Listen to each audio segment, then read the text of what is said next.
ഓം നീയല്ലോ സൃഷ്ടിയും സ്രഷ്ടാവായതും സൃഷ്ടിജാലവും, നീയല്ലോ ദൈവമേ സൃഷ്ടിക്കുള്ള സാമഗ്രിയായതും.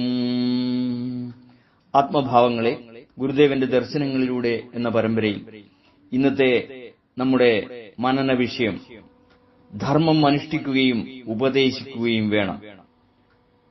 ധർമ്മം തന്നെയാണ് അറിയപ്പെടേണ്ടത്. ധർമ്മത്തെ ചിന്തിച്ചും അനുഷ്ഠിച്ചും ഉപദേശിച്ചും ജീവിക്കണം. എന്തെന്നാൽ ലോകത്തെ പ്രവർത്തിപ്പിക്കുന്നത് ധർമ്മമാകുന്നു. ശ്രീനാരായണ ധർമ്മം എന്ന കൃതിയിലെ വാക്യങ്ങളാണ്. പ്രിയരെ, ഭിന്നമത വിശ്വാസങ്ങളും ആചാരാനുഷ്ഠാനങ്ങളും മനുഷ്യരെ തമ്മിൽ അകറ്റുകയും അതിന്റെ ഫലമായി സ്നേഹവും സൗഹാർദ്ദവും ഐക്യവുമില്ലാതെ മനുഷ്യർ പരസ്പരം കലഹിക്കുവാൻ ഇടയുണ്ടാകുകയും ചെയ്യുന്നു. യഥാർത്ഥമായ മനുഷ്യധർമ്മത്തെക്കുറിച്ച് വേണ്ടത്ര ബോധമില്ലാത്തതുകൊണ്ടാണ് ഈ വിധം സംഭവിക്കുന്നത്.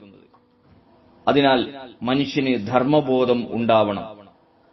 അതിന്റെ അടിസ്ഥാനത്തിൽ ജീവിതത്തെ അഭിമുഖീകരിക്കുകയും വേണം.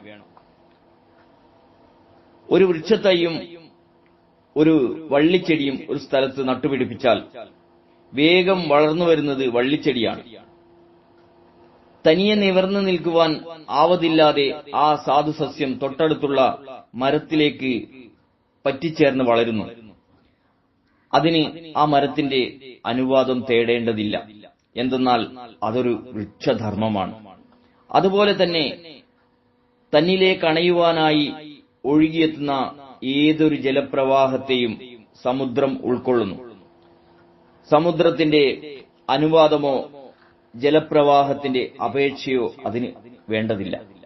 കാരണം അത് അവയുടെ ധർമ്മമാണ്. ഇപ്രകാരം അപേക്ഷയും അനുവാദവുമില്ലാതെ ചെയ്യുന്ന സത്കർമ്മങ്ങളാണ് ധർമ്മം. രോഗിയായ ഒരുവന് അവന്റെ അപേക്ഷ കൂടാതെ ഗുണത്തിനായി ചെയ്യുന്നതും ധർമ്മവും, അപേക്ഷയെ തുടർന്ന് ഗുണത്തിനായി ചെയ്യുന്നത് സഹായവുമാണ്.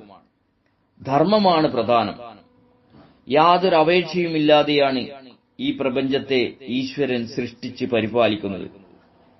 ഞാൻ അപേക്ഷിക്കാതെയാണ് എനിക്ക് പ്രാണനും ജീവവായുവും നൽകുന്നത്.